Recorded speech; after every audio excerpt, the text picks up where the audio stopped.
Hello, dear viewers, and welcome to a new episode of Games and Names. Our sport for this episode is the sport of judo, and our featured star guest is Fouad Ibrahim Higazi, a former player and referee and current coach of the renowned martial arts sport. So let's get to know more about judo and about Coach Higazi in the upcoming minutes of Games and Names.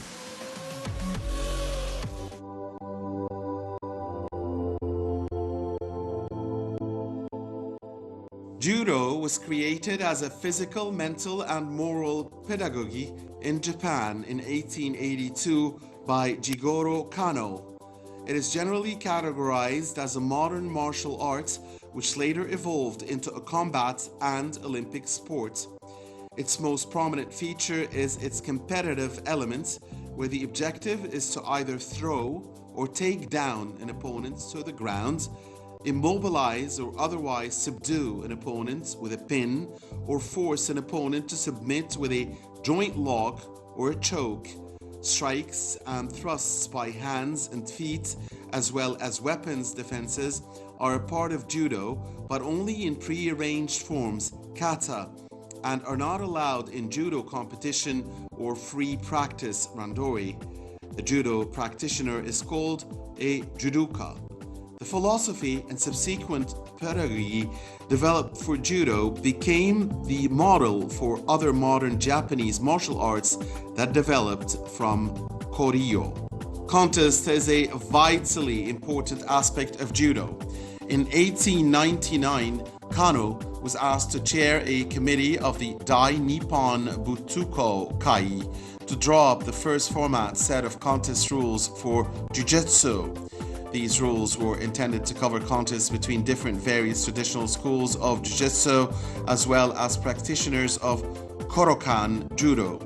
Contests were 15 minutes long and were judged on the basis of Nade Waza and Katami Waza, excluding Atami Waza.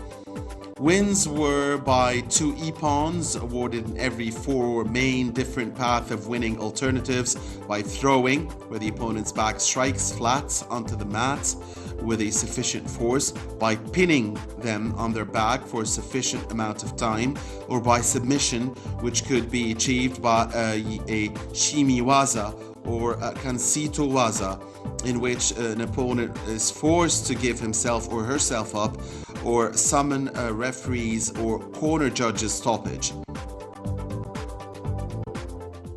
أنا اسمي فؤاد إبراهيم حجازي، اسم الشهرة فؤاد حجازي. My name is Fouad Ibrahim Higazi, better known for Fouad Higazi. I was born in Cairo in the year 1960. I am a civil engineer as I graduated from Ain Shams University in the 1983. I started practicing judo when I was 18 years of age. During that time, it was normal for athletes to start playing judo competitively at that age, not like now when you're supposed to take up the sport at a very young age. I first played in a private judo hall, and it was owned and overseen by the late Captain Fathallah Barakat in Heliopolis in Cairo. I then moved to the Heliolido Club in the year 1983.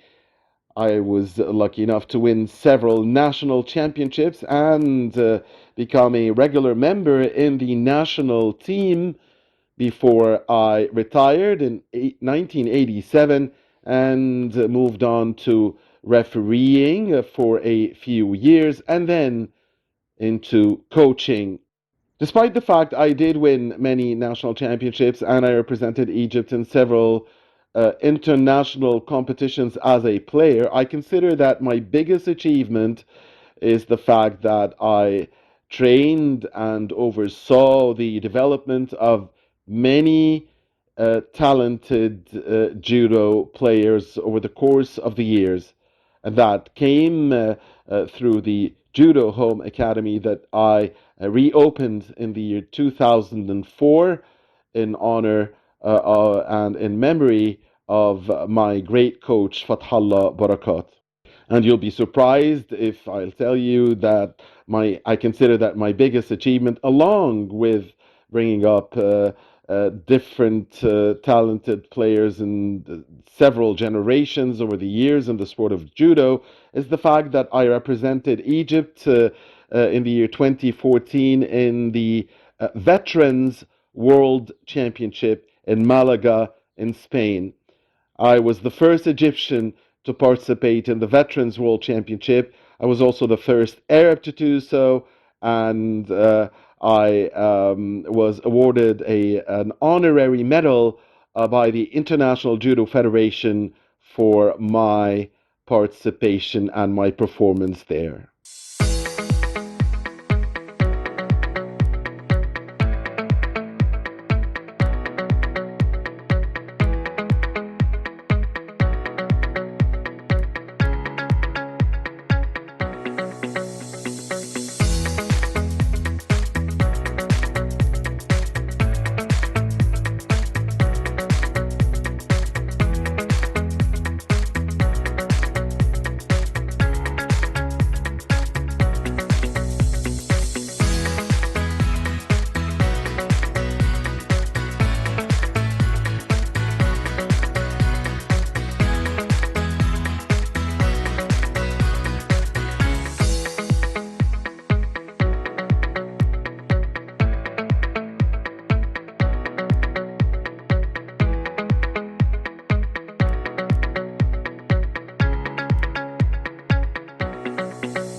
الجودو أصلها فنون قتالية ثم تحولت لرياضات تنافسية. Judo originated as a martial art before turning into a competitive fighting sport.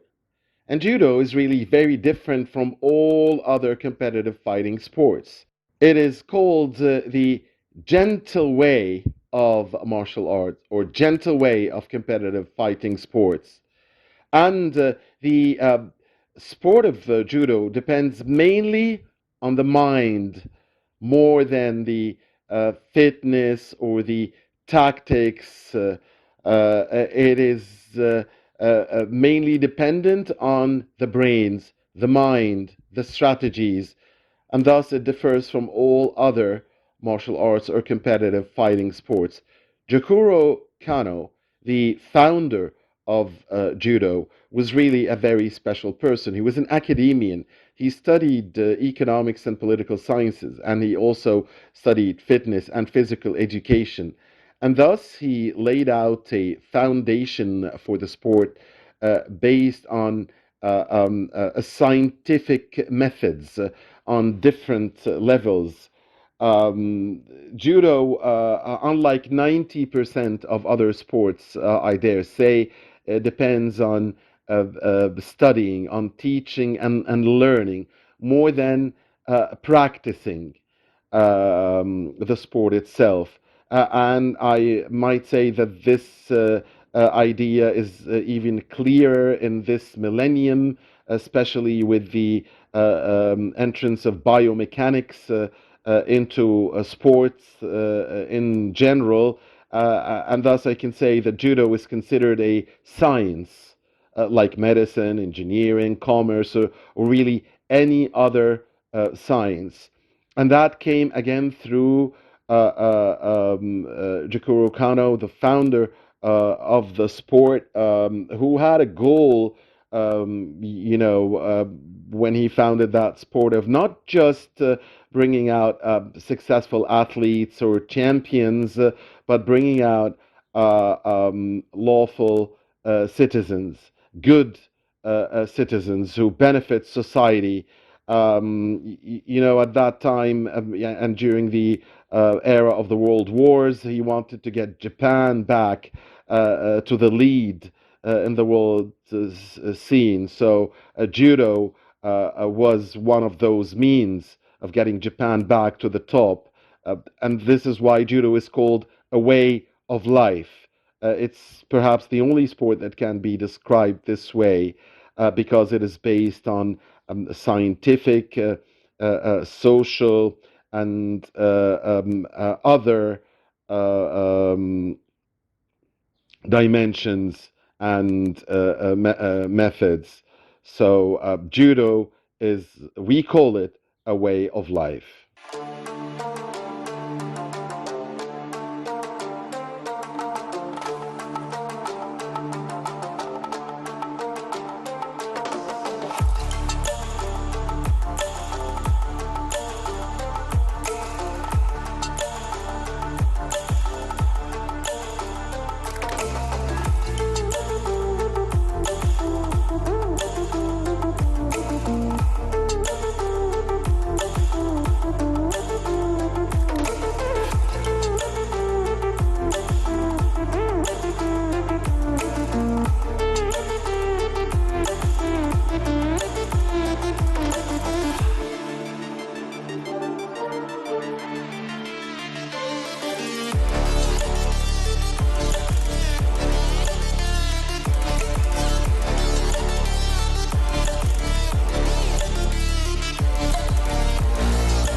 Stranded in the open, dried out tears of sorrow, lacking all emotion, staring down the barrel, waiting for the final gates to open.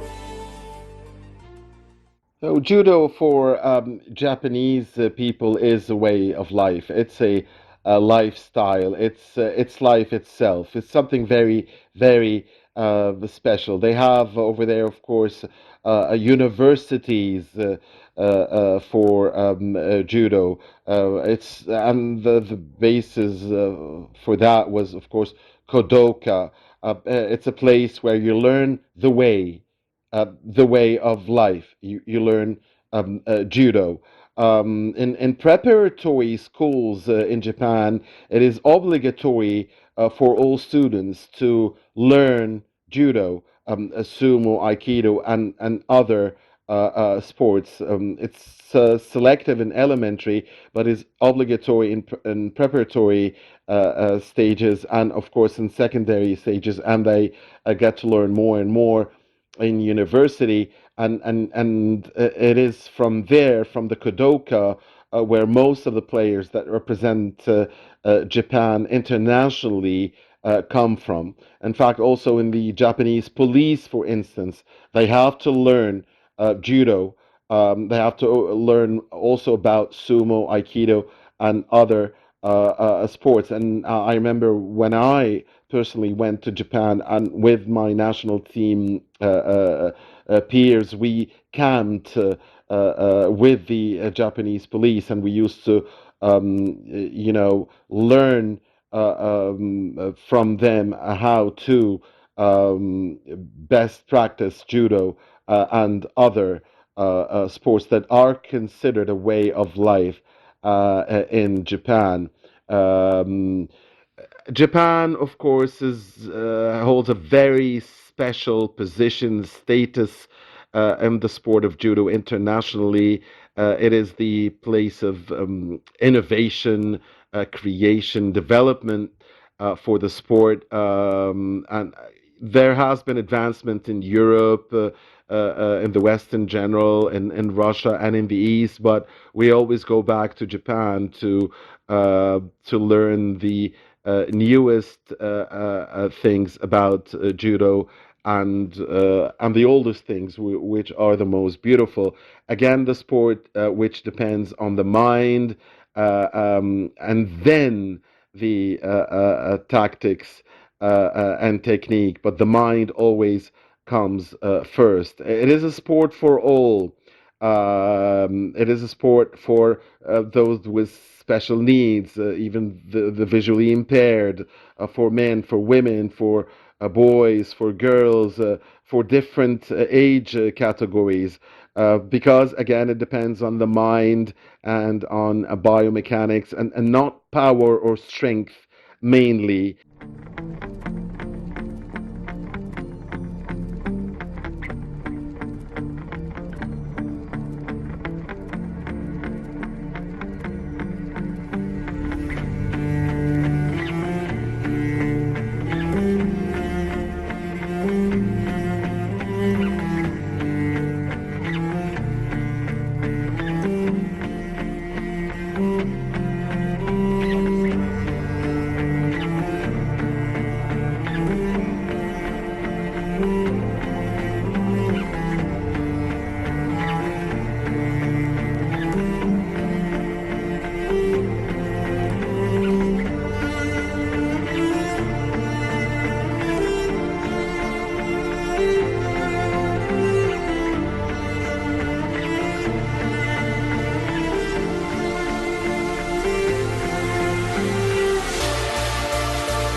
You know, there is not much of a difference when it comes to the practice of the sport of judo between males and females because our sport does not depend on muscle strength or on power, but rather on mentality and how to use your opponent's strength to your own advantage. And this is why sometimes judo is called the sport of the weak or the game of the weakest. And today we see many girls and ladies who are stronger than boys and men. So I mean, nothing prevents females from practicing this beautiful sport. As far as the important championships are concerned, of course, you have the Grand Slams and what have you, and other championships, but all of these are considered preparatory tournaments for the key events, which are, of course, the Olympic Games, the Summer Olympic Games, which are held every 4 years, and the World Championships, which are held every year and organized, of course, by the IWGF, the International Judo Federation. Now, as far as efforts to spread the sport are concerned, I believe that we need to do more. And I definitely, of course, believe that judo, the way of life, deserves to have a bigger base. And you know, we have the code of ethics. We have eight moral values in our sport that are taught and installed into the athletes who practice the sport, from you know, from respect, courageousness, friendship, honor, dignity, self-restraint, and others. So, I mean, judo is really all about ethics and about moral values, and I believe that we need to do more to spread the sport and have a bigger base for it. And I think schools should be the where to start, and I mean, schools should always be the place to start for judo or any other sport. Also, universities. Also, I think judo should have a bigger role in police camps and army camps, and within factories, within companies, because again, judo is a way of life. It's a culture. Of course, social media can also do a very important job. We could do street festivals like they do in France. Um, and again, we want the sport to be you know, more about culture than it is about practice. And we thank God that we have a political leadership that believes in this vision, that we should all practice sport as a way of life. And I think we should capitalize on that.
The art of judo is very closely linked to the art of aikido. They are both competitive fighting sports, and I dare say that all competitive fighting sports and martial arts stem from the same nucleus. Jigoro Kano, the founder of judo, really had an idea in the latter stages of his career to involve the engineering paths of Aikido into Judo. And, you know, Aikido was about to become identical to Judo, or Judo rather, was to become identical to Aikido almost, because in Aikido, you do not attack but you focus on defense, and then you focus on how to take the hits and use your opponent's strength, and turn it against him or her, and take the hits that you suffer into your own advantage. And this occurs through uh, circle-shaped paths in vacuum, in 3D, and of course biomechanics dominates there.